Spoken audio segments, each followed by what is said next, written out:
Welcome back. Before we went to break just a second ago, we were talking with Newsmax White House correspondent John Gizzi about our almost invisible president, Joe Biden. Last night was his first primetime address to the nation.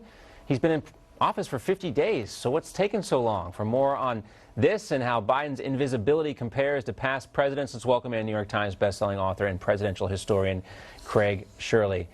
You know, Craig, on one hand, you have to say, look, this is a strategy that appears to be working for the Biden administration. The press corps just now starting to get frustrated. It worked for them on the campaign trail. Has any other president been this kind of absentee from the press?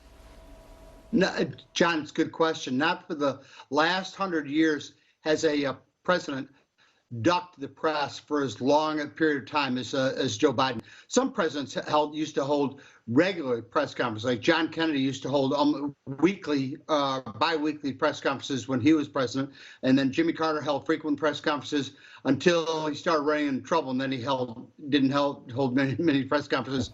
Reagan held more press conferences than people remember, and other presidents would do. There was an inverse relationship. When there was good news, they'd hold more press conferences. When there was bad news, there were less press conferences. And so Biden's the exception because news has been generally good, and yet he's ducking the press, which opens the question that we're discussing: why is he avoiding the press today? We saw the clip there of Ronald Reagan and Helen Thomas, the late, press corps member who was always there in that seat. She was an antagonist to a lot of presidents, Democrat and Republican. But, yes. Also saw this with Sam Donaldson, with President Reagan as well.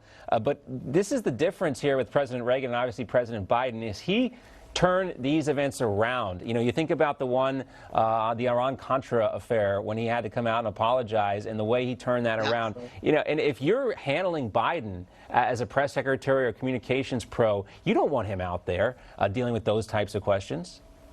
No, you don't. And that, of course, begs the question, John, why is he not out there? He's not out there because they're afraid of what he's going to say or what he's going to do, or that he's going to slip up. Talking to even a compliant press.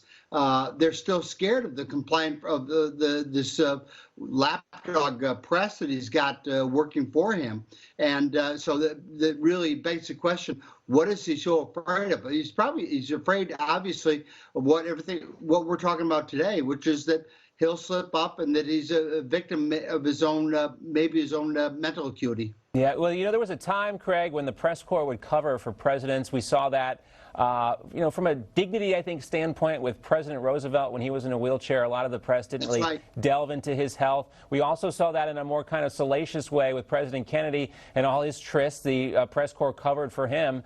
But it's a different animal now. And we saw that with President Trump, how aggressive the press corps was. But I think what we see here is, again, the press corps exposing themselves because they're not applying the same kind of pressure to Joe Biden.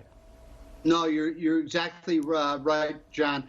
With Franklin Roosevelt, there are only, in the 14 years he was president of the United States, there are only 4 known pictures of him taken of him in a wheelchair, and it was almost never reported. It was not because the reporters were not covering it because it was impolite to cover it.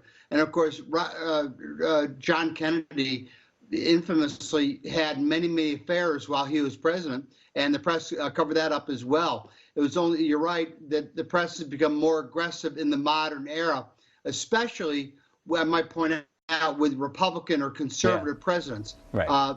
With Ronald Reagan and George. Yeah, which is, again, ironic when you look at how President Obama treated the press corps, with the wiretapping and things like that. And James Risen, as I talk about this all the time, called Obama the greatest threat to press freedom in a generation. And again, we're seeing that kind of laissez-faire, hands-off, stay in the background strategy here with this administration. Craig, great to see you as always. Good to see you, John. Thank you. Craig Shirley for us. All right, we're going to be right back with a look at what else